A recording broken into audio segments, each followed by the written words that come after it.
Dapat ito, bantayan natin ng husto. Itong budget na ito na gagawin, dadaan na naman sa Kongreso.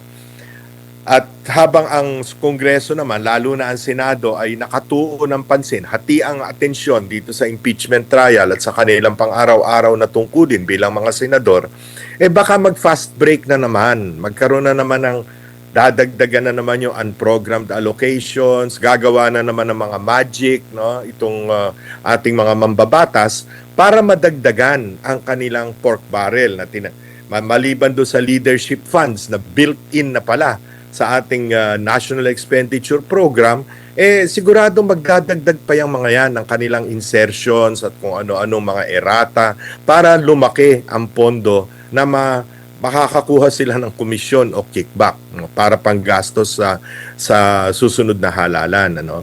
Kaya dapat itong bantayan natin ng lalo na ang media, bantayan talaga ng husto itong budget na ito na baka i-fast break na naman nila kagaya ng ginawa nila noong 2023, 2024 at 2025 na dahil doon tayong lahat ngayon ay baon na baon sa utang.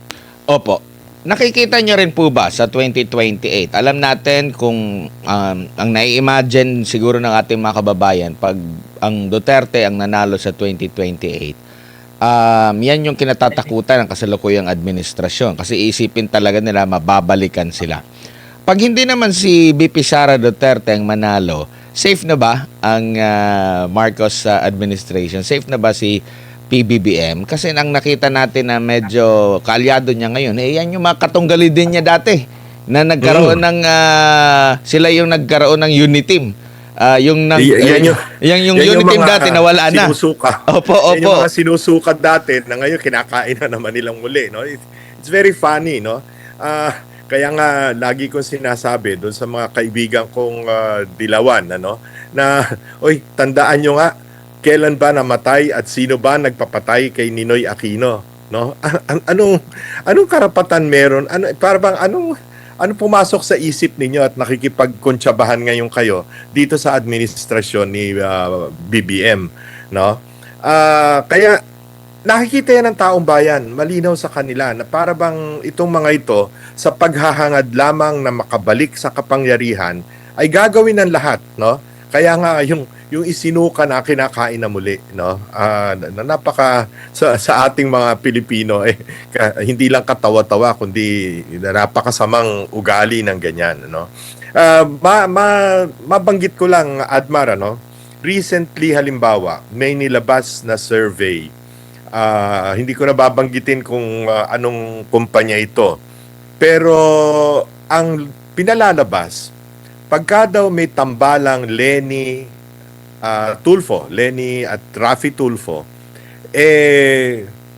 angat na ng kaunti. Actually, margin of error. Pero angat na ng kaunti kaysa sa tambalang VP Inday Sara at si Senator Amy Marcos. Ito'y katawa-tawa sapagkat ang napaka-importante sa paggawa ng survey, kaya halatang-halata mong itong survey na ito talagang sinadya lamang nung kung sino nagbayad sa survey company na ito. Bakit ka magkakaroon ng survey at this point na ang research design mo, ang questionnaire mo, ang tinatanong mo, meron na kagad tambalan, no? Dalawang pinagbabanggaan mong tambalan na maliban kay VP Inday Sara, siya lang naman ang nagsabing siya tatakbo sa 2028. Nagsabi ba si Senator Amy Marcos na siya'y tatakbo bilang Vice President ni Inday Sara? Hindi. Si Lenny ba at saka si Tulfo nagsabi na sila'y tatakbo. So halatang halata mo na talagang sinadya na kasi alam nila na parang asiwa ang taong bayan kung ang magpapareha, ang magtatandem ay parehong babae. At wala naman sigurong pangalawa, ang ipapareho mo pa kay VP Inday Sara ay isang Marcos. So talagang sinadya yung tanong, no, para makakuha ng mas malaking boto para dun sa tambalang Lenny Tulfo na pareho naman hindi naman nagsasabing sila'y tatakbo. So halatang-halata ang mga lahat na lamang ng propaganda tools ay ginagawa nila, pati yung paggawa ng mga survey na dubious research design para lamang pakita sa taong bayan na humihina si VP Inday Sara, which is very far from the truth. Bakit hindi na lang solo-solo na lang kung Precisely. presidente? Di ba, yun lumabas na lang. naman sa Pulse Asia yung solo-solo. Lumabas din sa WR numero yung solo-solo. O hindi ba, ang laki ng pagsamahin mo man ang boto ni Lenny at saka ni Raffy Tulfo, lamang pa rin. Pagsamahin mo yung dalawa, lamang pa rin si VP Inday Sara. So, kaya halatang halata may mga survey firms na para sa akala nila mabobola nila ang tao na pwede yung kanilang methodology na yon, no, yung research design na maling-mali. Opo. Ano po ang nakikita nyo naman po for next year, Sir Lito? Kanila na pong prenesyohan yung kanilang magiging budget, 7.2 trillion pesos ata, no? At laging ang naririnig natin ng a year before ang isang eleksyon, ay tinaguri ang election budget na, no? Halimbawa, 2028 yung election, yung 2027 budget talaga tinaguri ang election na budget po, no?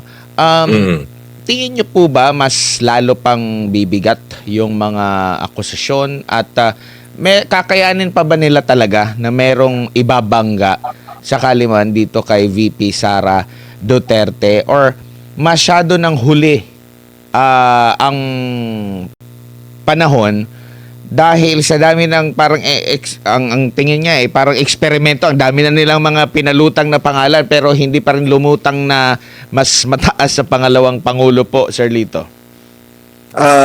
Unang-una, Admar, tama ka dun sa sinabi mo na itong 2027 budget ay election year budget. Kasi yung 2028 budget, kalahating taon na lang nun, ang sakop pa ng administrasyon ni Pangulong Marcos. Pangalawa, pagpasok ng campaign period, which is February 8 or February 9 sa 2028, no? Hindi ka na pwedeng gumasta ng pondo ng gobyerno para sa mga proyekto, no? Meron na tayong public works ban at that time, no? So talagang ang napakahalagang budget ay itong 2027 budget. But you're talking of 7.2 trillion, of which 978 or 976 billion pambayad lamang sa interes sa utang.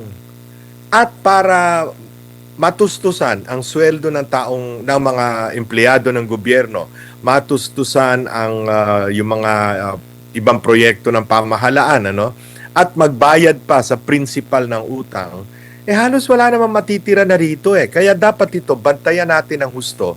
Itong budget na ito na gagawin, dadaan na naman sa Kongreso.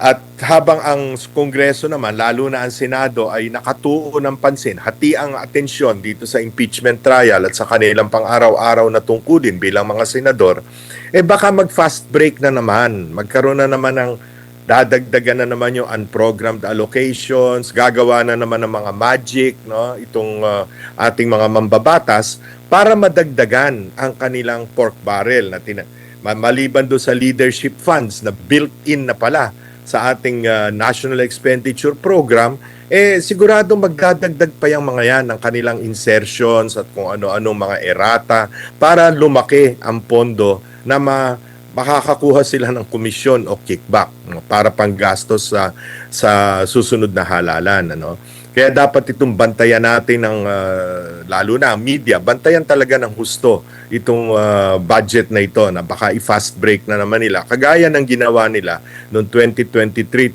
2024 at 2025, na dahil doon tayong lahat ngayon ay baon na baon sa utang.